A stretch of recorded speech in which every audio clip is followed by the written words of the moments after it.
pitié. Ô Christ, prends pitié.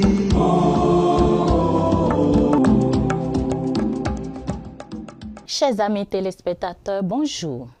Nous sommes aujourd'hui le 15 octobre. Nous fêtons la mémoire de Thérèse de Jésus, Vierge et docteur de l'Église. Mère et patronne des âmes contemplatives, mystique de grand renom, amoureuse de l'oraison, Vierge et docteur de l'Église, Sainte Thérèse de Jésus naquit le 28 mars 1515 dans une pieuse famille et une fratrie nombreuse. Enfant, elle profita assez des leçons de piété de sa maman et manifesta très tôt des caractères d'ascétisme. Bien qu'âgée de 7 ans seulement, elle était éprise d'un si fort amour pour Dieu qu'elle partit avec son frère Rodrigue pour rechercher la palme du martyre. Leur désir n'aboutit point, car ils furent très vite ramenés à leurs parents inquiets.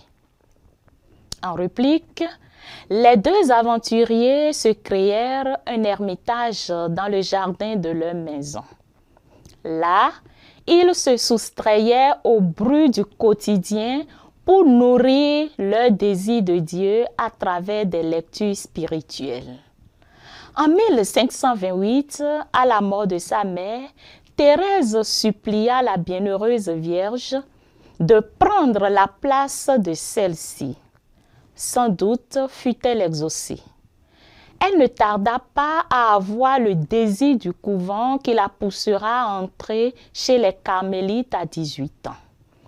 Thérèse éprouva dès lors une joie intime qui ne la quitta plus, même dans les heures les plus amères de ses désolations, comme durant les 3 années de maladie, au bout desquelles elle connut la miraculeuse guérison de Saint Joseph. Malgré son amour presque additif pour la prière et l'oraison, elle dut quitter contre la sécheresse spirituelle et le dégoût de la prière pendant 14 ans, une atroce épreuve qui n'eut pas raison d'elle. Malgré son amour presque additif pour la prière et l'oraison, elle dut lutter contre la sécheresse spirituelle et le dégoût de la prière pendant 14 ans. Une atroce épreuve qui n'eut pas raison d'elle. Bien au contraire, elle en sortit avec un zèle davantage renforcé. Ainsi, commençait pour elle une phase de réforme et de révision du mode de vie des Carmélites au milieu des contestations devant lesquelles elle ne fut point intimidée. L'on retient qu'elle aura fondé au total 16 couvents pour femmes et 14 pour hommes.